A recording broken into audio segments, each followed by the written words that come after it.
ایک بات کی طرف میں کہہ رہا تھا جو درمیان میں رہی، پھر ادھر آتے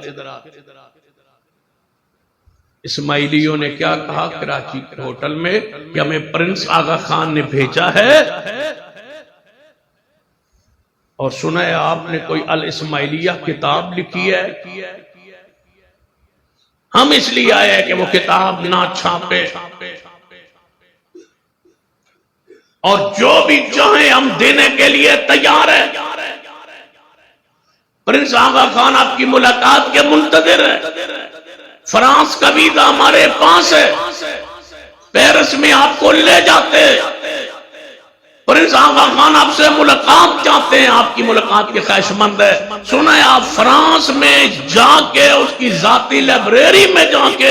ہماری کتاب لکھنے کے لیے کچھ حوالے بھی لائے ہیں، لیکن پرنس آغا خان کو پتہ نہیں چلا، وہ آپ کی ملاقات کے منتظر ہیں اور انعام و اکرام سے نوازنا چاہتے ہیں، اور تم سے گزارش کرنا آئے ہیں کہ یہ کتاب نہ چھاپو۔